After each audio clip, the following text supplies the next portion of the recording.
Jesus had a trade that was vital to the welfare of the New Testament world, and that we see that in Mark 6:3. And so, as a carpenter, then that too was a skill that everywhere you went, um, people are needing things built. So that was a very good skill. Now, silversmiths, we see in Acts 19:24, and ivory carvers were products intended to appeal to more wealthy clients, right? So just like today, ivory carving is outlawed, but if you wanted pure silver dinnerware, right, and you want pure silver plates, and I want a pure silver big pitcher and a bowl and a colander I'm going to strain my spaghetti in. And if you have the money today, right, you you can get all that. But just like here, it was for the wealthy clients.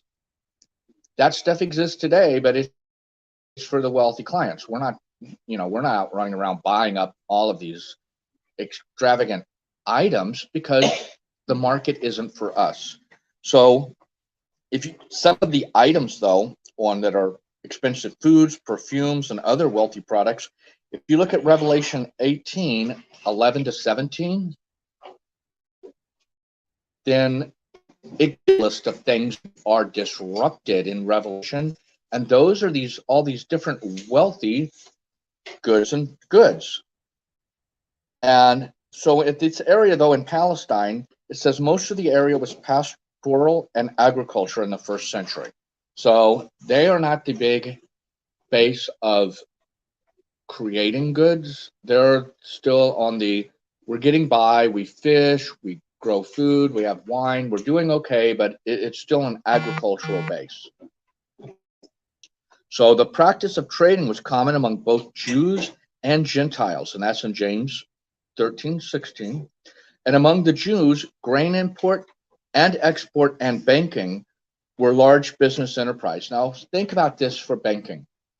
When the Jews, at the fall of Israel, when they began the diaspora where they're dispersed, one of the things in the different cities that would spring up were banks. And the Jews, if you see like in World War II, the Jews were synonymous with evil banking, that because they were branding them this way. And so, but that was an enterprise, once again, that they could take with them anywhere they went. It says, detailed banking practices are also common in the Roman world. Trade guilds united professionally with similar skills, insisting on just compensation and working hours and providing assistance to distressed members. And so if you look at Acts 19:25 to 27, you see some functions of the guild. So now when we talk about just compensation, now we're talking about what am I getting for my work, right? So if you have a missionary come to town and he's preaching about Christianity and he is going to turn everyone off of your silver and ivory statues, what kind of response is that going to get? Not good. And we see that in the New Testament, right? So I'm going to allude to some of these because I want you to look it up if you don't really remember where it's at. But that's why we have these protests. Really, I mean, it was to the point they were concerned it was going to turn into a riot, right? They were like, whoa, everyone calm down. So that's because if today they came in and said here that this new thought was coming, a new religion, and it was going to turn off a big segment of our industry, and you were going to get laid off, how would people react today about that? They would be like, no. It's like when the government's going to shut down a military base. The whole town goes crazy because, wait a minute, you can't take all these people away here. Right, because the town originally sprung up as the military base probably started. And as the military base grew, the town grew. And now all of a sudden when they leave, we lost jobs. And when people leave, you lose their spending. So yeah, so it still happens today. If they said, coal mines. We're not doing any more coal mines.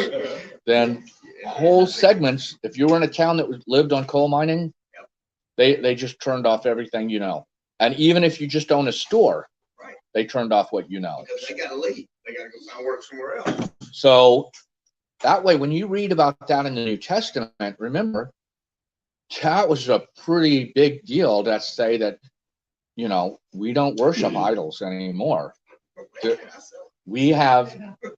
We're going to, and Paul's going to tell them the word, right? This is who we worship. This is how we do it. And we don't worship idols. When we don't do this, that's going to destroy a whole segment of trade. And they were very unhappy with that. So that was part of the background of the first century. Now we're on to transportation and communication. And I like the statement, the majority of people did not venture far from home. Is that still pretty true today for a good segment of society? Yeah, I have friends on Facebook. We went to high school together, and like one of the furthest trips that they did was our senior trip to Knoxville, Tennessee for the World's Fair. That was like, that's as far as they went. We all took a bus there. We had fun. We came back to Missouri. That was it. And we have a whole list of them that a lot of people grow up in the same town and stay there, right? And so I've talked to people and I say, yeah, we go to Panama City or Dothan to shop. And they're like, well, we don't go up there. We don't do that. I'm like, it's just an hour. You can do it. So, but in the same, that type of, you get familiar with where you're at, you know what it has. And so even though we have the ability to travel in a car, plane, you can go all places, they lacked it. So that was a real problem in the first century, was not only you didn't venture far from home, it really wasn't feasible to venture far from home either. If you travel today, you're driving down the road, it's getting dark, what do you look for? Yeah, a hotel, a motel, whatever you're looking for, right? And if you're going to go on vacation and you're going to stay somewhere, then what do you arrange? First thing you arrange before you even do anything else, you're like, I'm going to go to that location. Next on the list is, where do we stay? And so we're talking here an era where you can't just check into a hotel. You can't just, and you definitely can't call ahead, right? So last thing you want to do is show up and discover it was a celebration you're not aware of, and there's no rooms in the inn, right? So those are issues that were a problem then, and to some people, it's still a problem today. So the other thing was travel was dangerous, and you see roadside brigands made even short trips dangerous. Now here's the parable of the Good Samaritan in Luke 10:25-35, accurately reflects the danger. So the thing when Jesus would tell a parable, then in order for you to really understand the parable needed to be about a topic that you were very familiar with. That's why a lot of parables are agricultural in nature, or the Good Samaritan traveling to another city, right? So in a brief parable, you would already understand certain facets. One, it's dangerous to travel. Two, if you get hurt traveling, chances are you might not find anybody willing to stop and help you, right? So in knowing the normal with that story, because of the way life is, then they would immediately understand the parable where the Samaritan, who we don't like and we avoid at all costs, who did what was right. And so, they said it, but they probably weren't happy to say it. They're like, the Samaritan. But it drove home a point. So in order to understand the parables, even today, to understand the parables, you need to have some background on the real life events that they're talking about and how they work, in order to understand, well, if this is like this, then this is how this works. And that's basically how a parable works. So if you were traveling, though, there were 3 international roads that ran north and south. the way of the sea mentioned in Matthew 4:15, and as a quote from Isaiah 9:1-2, and it tells where it followed. The Sinai Road passed through Shechem, Jerusalem, and Hebron and Beersheba on its route through the southern part of Palestine as the Negev to Egypt. The third road was the King's Road, began in Damascus and passed east of the Jordan to the Gulf of Aqaba. And then a branch extended onto Arabia. So these major roads were trade routes, right? How do we go to these far off empires, the far flung areas of the kingdom? So you want to travel on roads, right? So last thing you want to do is start, if you've ever seen pictures of the Negev, you should look it up in Israel. It's amazing that you can even walk through it. It is just a completely desolate, how do we bring enough water just to pass through an area? So you would definitely want a fixed, stay on the road. It's going to take you this long to walk it, bring enough to walk it, and then you'll get to the city on the other end. So roads were very important because just like today, if you don't know where you're going and you just get on a road and start driving, are you going to find it? No, right? Today, I think the best thing that ever happened for two people driving in a car is a GPS. Because that GPS, and it got better when the GPS would talk in a nice voice to you, right? And it would, like mine tells me, like at least 3 times, we're going to turn right in a quarter of a mile. I'm like, okay. And then it goes, we're going to turn right. And then it goes, turn right. And then, so, yeah, but, we think about traveling. If all of you had was a road and road signs, it's pretty tough. I mean, even if you're just walking, there would be some discussion. I don't know which way we should go. So these known roads were very important to commerce and travel. So Rome constructed its road system to facilitate the movement of soldiers and commerce throughout the empire. So the good byproduct of that was if they've got good roads for them, there'll be good roads that we can use on the same one.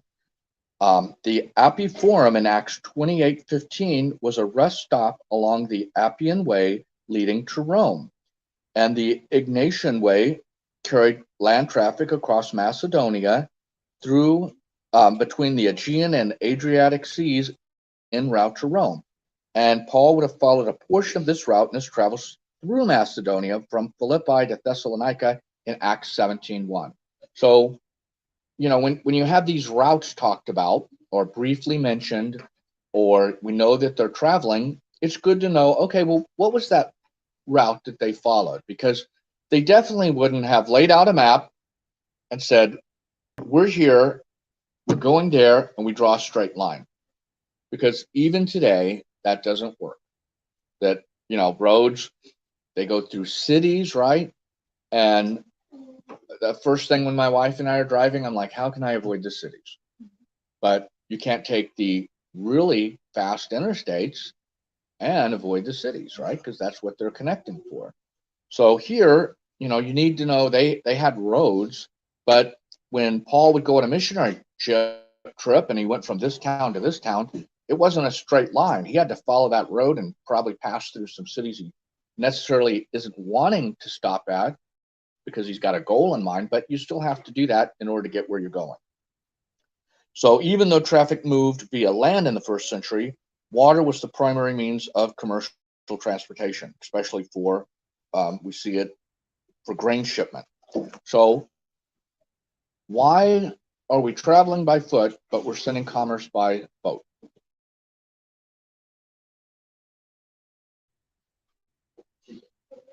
Okay, why is it cheaper? You don't have to pay to ride on the boat or to walk. You can travel the road. The road's already been built. Okay, so why do we choose it for commerce, though? It is cheaper for the person. I mean, for the water? Yes. It's quicker. And if we're moving, say again. You can move more on the water than you can by Sure. land. Yes, we have 10 tons of grain to move, right? Yeah. So we're not carrying it first, right? No. And then how many wagons are we talking about, right? How many, animals are we going to pack it on? And then you have to take care of all the animals along the way. And if you have all these people moving it, they all want to eat and rest the whole time. And so water was still important because you could load a ship up or a barge up with all sorts of goods, especially when we're talking grain.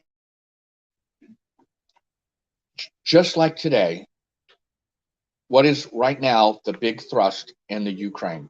Wheat. Right. Because they're talking about countries not associated with the war are going to run out of food this fall, right? And so if they can't move that by ship, they can't move enough goods to support the people. And so we talked about when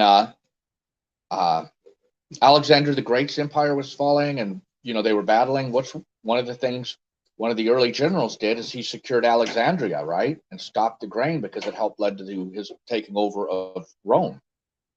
And so, because if you control the food, then an army doesn't fight if they can't eat, and people will really start wondering, should we be Roman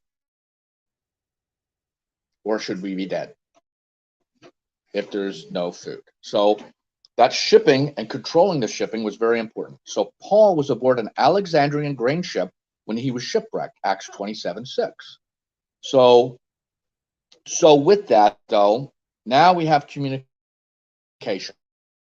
So if we're going to write a letter, if I could get somebody on a boat to take it, it's going to get there a lot quicker than if I have to walk it, right? But we see in the New Testament, it was delivered by messengers. So the writing material included papyrus, broken bits of pottery known as ostraka, and wax tablets.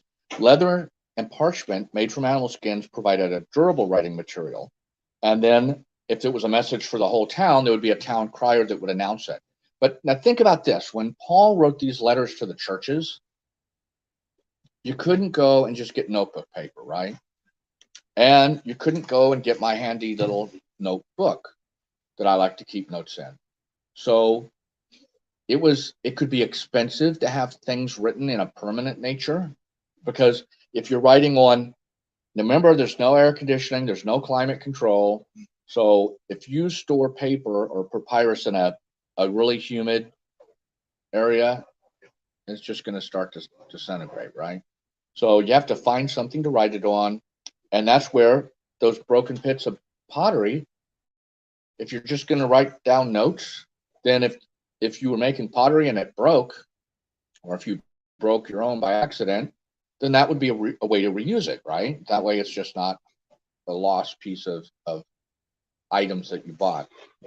So, so when we talk about the letters that the apostles wrote to these other churches, that was a little bit, that was an undertaking. That was not just something that I go to the bookstore and buy something, or I go and buy letterhead and I'm going to write my letter on it to the churches. It was a pretty big event to write these letters and then to deliver them.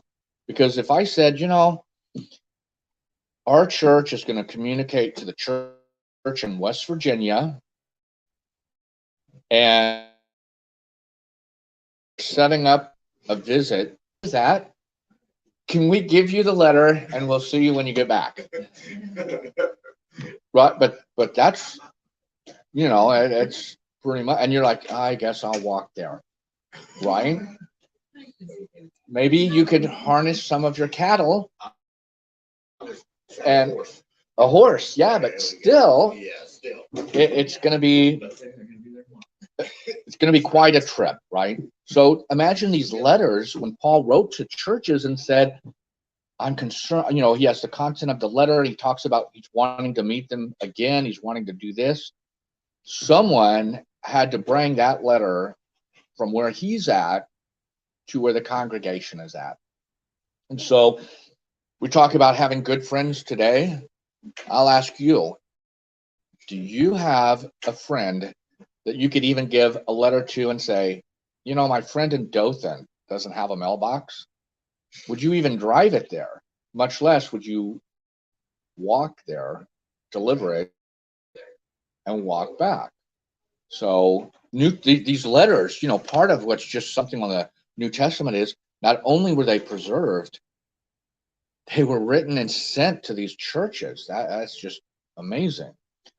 So now that we're talking about, we're writing down on these different materials, we're on education.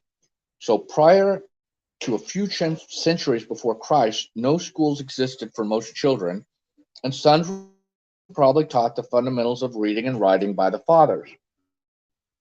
In the 2nd century BC, synagogue rabbis assumed the role of teachers for boys, beginning at age 6. So the whole education system that we see in the New Testament, they just take it for granted that you understand, like, why was Jesus talking there? Why would he be with them? How is education occurring? So there's really nothing in the New Testament that spells out how it was occurring, because they're writing to people living then, and they would automatically know, how are boys learning to read and write? How are they doing this? So that is when it started, about the 2nd century BC, with the rabbis. And the good thing about that is, imagine this. Imagine if the only place for public education was through learned people at the church. And then you would have to drop your kids off. And what kind of education would they get today? A Christian education. And starting at age 6, if you were educating them every day, even if their parents don't know the tenets and the foundational information of the Christian faith, these kids would.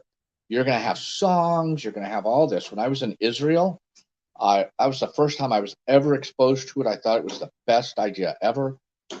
They had these, I thought they were old guys. They were gray-haired, retired people.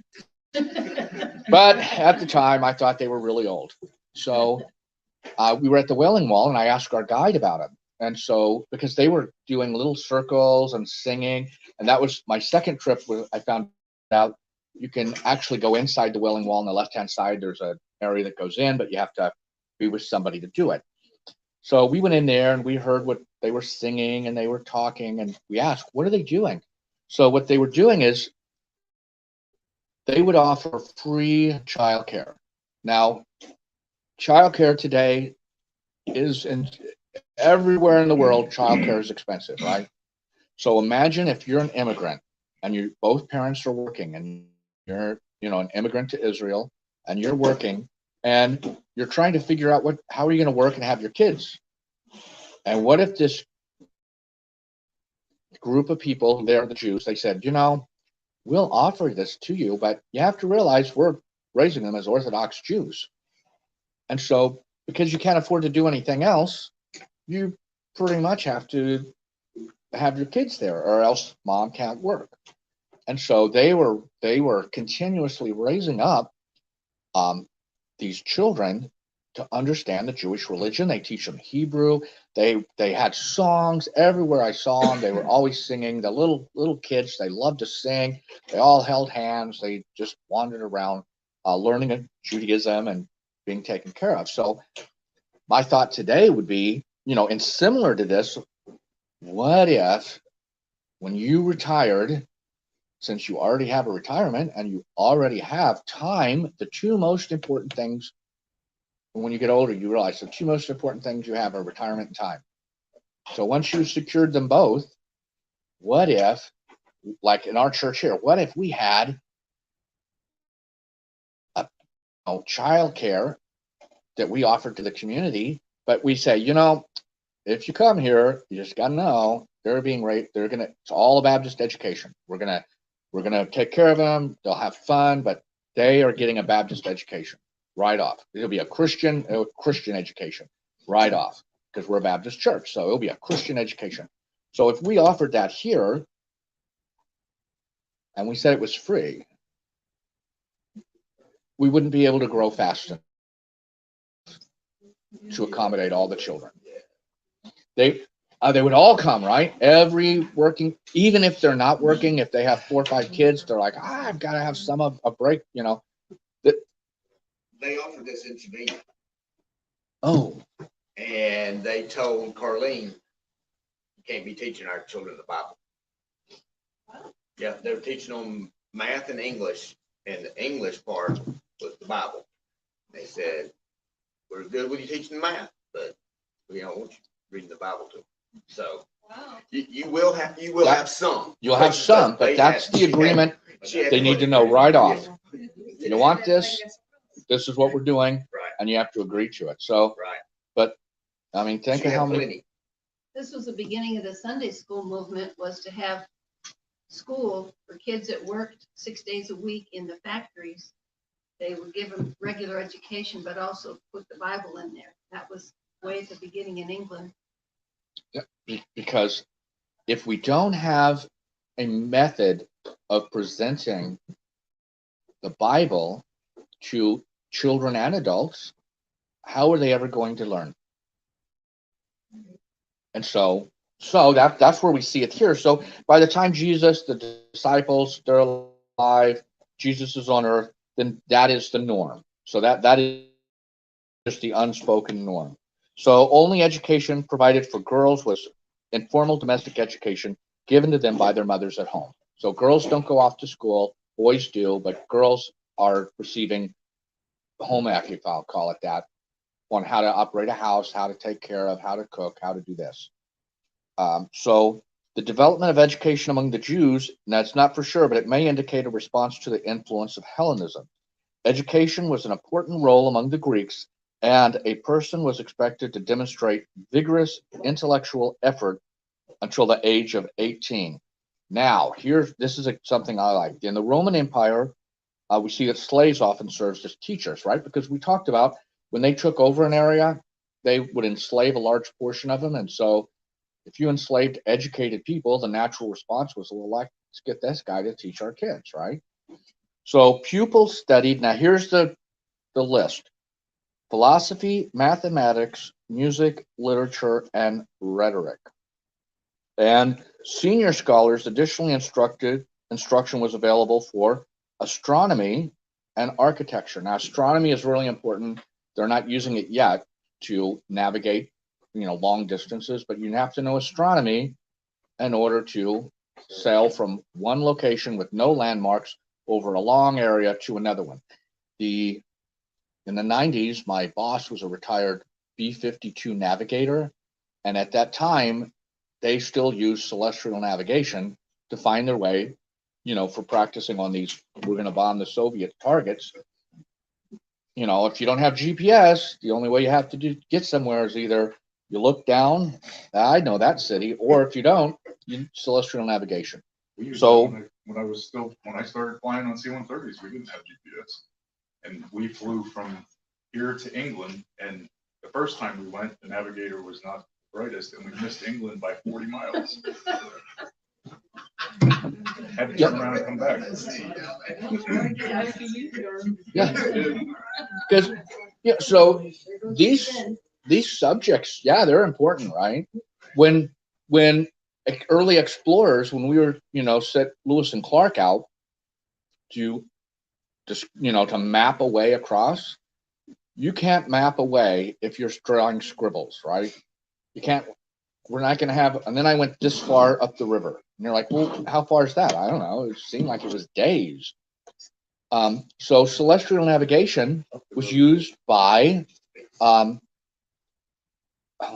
forgot the term. When you're mapping terrain and you're setting up boundaries and you're setting up, I bought land. We do it today. If you buy land, you have a surveyor. I couldn't get that out. So surveyors originally, if you were a surveyor, you had to know how to figure out where you're at to know this is the border. That's why rivers make such good borders. So rhetoric, that word right there. And that's on page 39. So rhetoric, it's the art of effective or persuasive speaking or writing, especially the use of figures of speech and other compositional techniques. So we see, in the New Testament, there were also philosophers that traveled. We see all of these ideas. Well, imagine today if we still taught rhetoric and we still taught people how to have and discuss an opposing viewpoint without it becoming personal or emotional. And so, but that was one of the things that was taught was rhetoric. Now, sinners and there were sinners such as Alexandria, Carthage, Tarsus, and Marseille were special locations that offered advanced training and drew distinguished lecturers to speak to large and interested audiences. Now, we're talking about the first century. Does anyone know where Marseille is? Yeah. Yes, I was fortunate in the 80s. I got to go and pull into Marseille, and a beautiful coastal town. But when we're thinking of the time of the disciples and Jesus, Marseille, France was a center of education. And so the Roman Empire's expanse was huge. And so that's one of the places you would go besides Carthage and Alexandria and Tarsus was Marseille. Now, science and medicine. The medicine we have today, looking back 50 or 100 years ago, you would think, oh, that was terrible, right?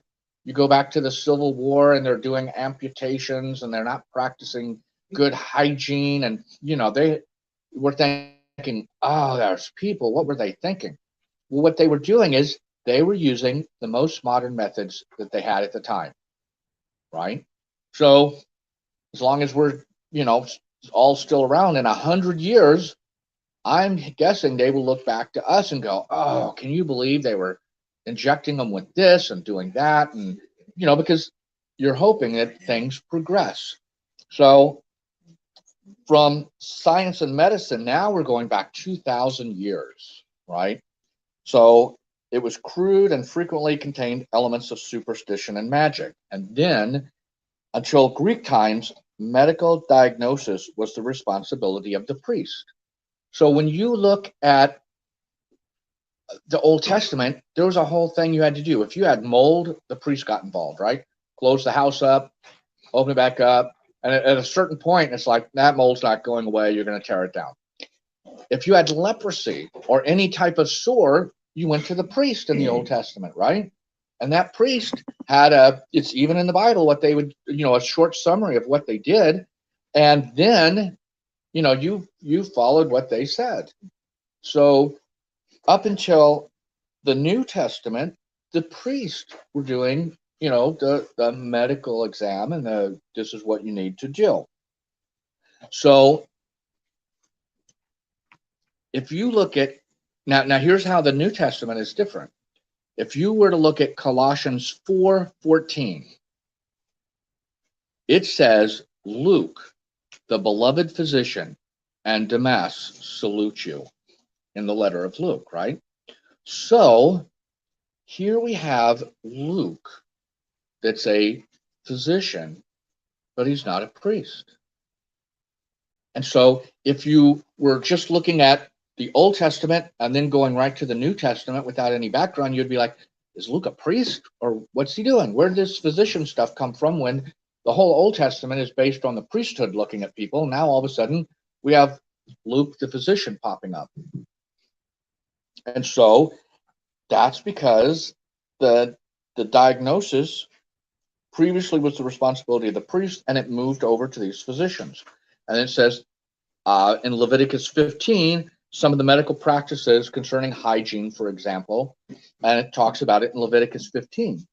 So common diseases were malaria, typhoid, dysentery, leprosy, tuberculosis, pneumonia, smallpox, and there were others. Eye diseases and deafness were also common. And we see Jesus work in healing people with different afflictions, and that's in Mark 7:31-37, 10:46-52. So we see Jesus healing the lame, right? They can't get up at all. Curing a hand deformity. We hear the deaf can hear, the blind can see. We even have some run-ins with some lepers, right? And leprosy was a terminal disease. There was no cure. You don't join the rest of us ever.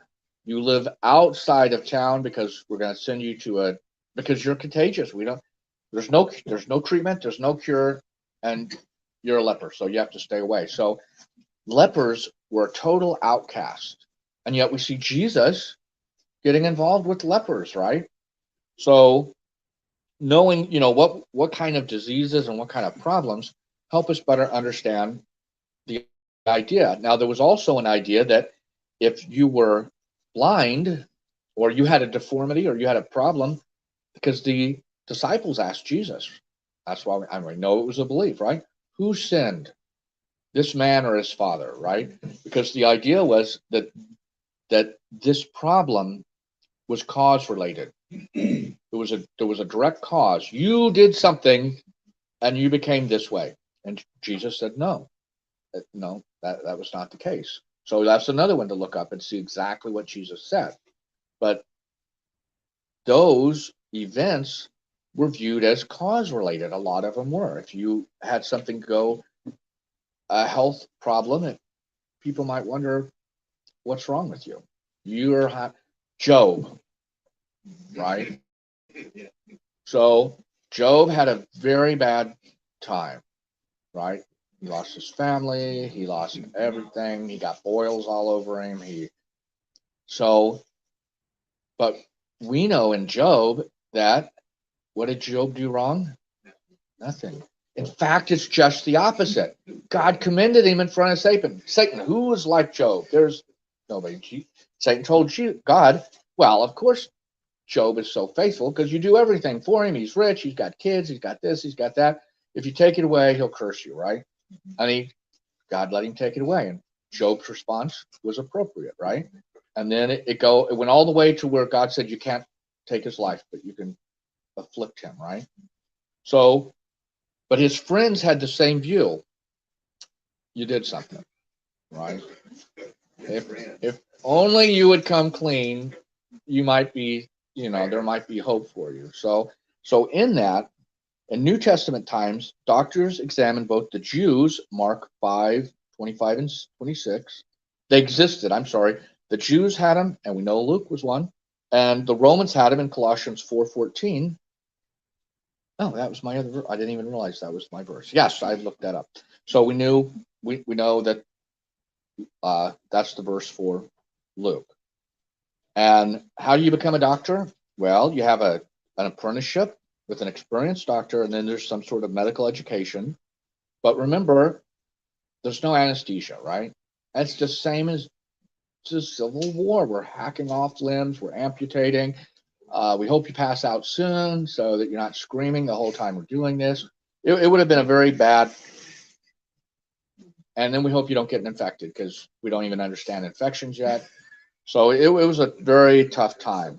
So when we talk about in the Bible, when you see people were sick and Jesus came and healed them, how many people that you probably can't have any word travel faster than Jesus is healing the sick.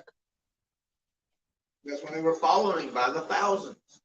That's why they cut a hole in someone's roof who he wouldn't appreciate and lowered in their friend, right? So no one can cure. No one. The priest can't cure you. The physicians can't cure you. Nobody can cure you. And now we have Jesus coming, and as a portion of his ministry that was confirmed through miracle would be Jesus is the only hope. If you want to get well, we all know those doctors can't do it. We know the priests can't do it. Nobody. So we have all of these people, right? That as soon as Jesus came, they're like, oh, we have to find him because Jesus is the only hope for being cured. And so that first message that people were receiving from their friends was a real powerful one that brought them to Jesus. And the first part of hope was Jesus could heal me physically, which later in the New Testament, the message turns to Jesus was the only sacrifice that righted the relationship and gave forgiveness of sin. So that spiritual life was then healed, if you were, and saved, just like they saved the physical life and healed. So that was a really powerful message. Nobody could heal, nobody could fix you. The only hope is wherever Jesus is and we're getting word, we have to go there. We have to go see Jesus. And so that is, that was also a really important message to understand. There was no doctor that could cure you for almost all of these ailments. Now, we're going to get into, we have a few minutes left, into entertainment. And we see feasting, singing, and dancing were popular forms of entertainment. And they happened in good times and they ceased in bad times. So we see in Revelation 18:21-24, during that event, we're going to see a cessation of celebrating. That makes sense, right? And it talks about being involved with, special occasions, marriages, so forth. Well, what I want to do, I want to jump onto the top of page 41, and what we see, it says outdoor games including running, throwing, wrestling, and shooting. Shooting, of course, would have to be archery, right? There's no guns. So Paul taught lessons on Christian life using images drawn from the world of athletes, right? 1 Corinthians 9. So those athletes, what they were doing, the common person would understand it. Otherwise, the story and the images that he uses is basically a parable, wouldn't have made sense. If you don't understand that about the running for the victor getting the crown, then you wouldn't understand the parable. So you have to understand that part of it to understand his analogy. Now, the Romans provided public games for entertainment that included killing men or animals. So I want to jump right here. This is a note. I'd have you look this up later. It's called Bread and Circuses. If you write that down, this is it refers to superficial appeasement. Now, the term is not directly here, but it is one from about the end of the 1st or 2nd century, and it's attributed to Juvenal, a Roman poet in the late 1st or 2nd century. It's used in cultural, particularly political context. So here, what we see is we have these horrible events, right? And there were problems with the economy in Rome later on, and we have this bread and circus, meaning that you're going to go to the Colosseum, you're going to get some free food, and then the social unrest will kind of cease because of it. And so with that, here I want to give you some examples. Now remember, this was said at the end of the 1st century into the 2nd century is where it's attributed. So if you go and look online in the Merriam-Webster dictionary, that phrase is still used. And I'm going to give 2 examples. And so Almond White with the National Review, that's a well-known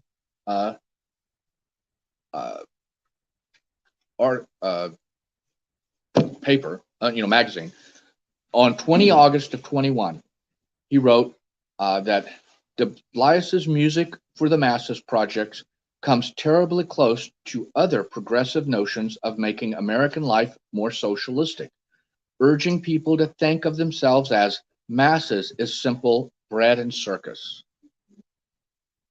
And so if you don't know what bread and circus is from the end of the 1st century, and its context on how it appeases the masses, it gets your mind off of it, so you're doing something else, you wouldn't understand the current newspaper, right? And Karl Rove in the Wall Street Journal, another, highly read article, magazine, on 10 March of 2021, Democrats are betting this round of bread and circus will win them the 2022 midterms. So, the society then is pretty much the same as society now. If we can get the masses to focus on something else by giving you something and maybe providing some entertainment, then maybe you'll forget about it, right? And then Kim Keller in the New Republic in 6 February 20 and then we'll close. It says, at its gilded core, the Super Bowl is an annual carnival of excess that makes the bread and circus of Roman antiquity seem quaint in comparison. And that was February of 20. And so remember at that time they had, when they were doing the Super Bowl, they were like ripping off pieces of clothes, and the Super Bowl is truly, I agree, it's a carnival of excess, right? But having that type thing it's quaint compared to bread and circus of the Roman time. So when you see these articles even written today, and they make reference backwards, then they're referencing parts of statements and events that were occurring in the first and early second century. And so by understanding, so you can't really understand those comments today unless you understand Rome of past. And if you understand Rome of past, you also understand how the first Christians were experiencing life. And so, oops.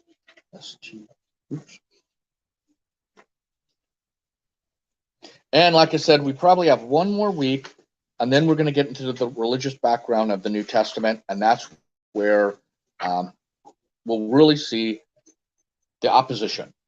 Why was there so much opposition to this Christian message? Not only from the Jews, but from the Gentiles, right? So, David, if you go ahead and close us. Dear Father, we thank you for allowing us to be here in your house this morning to study and see how the world has not changed a whole lot. We've got a little more technology and stuff like that, but still, we see that there wasn't a lot of different back when you were walking on the earth, that people sought after their own self.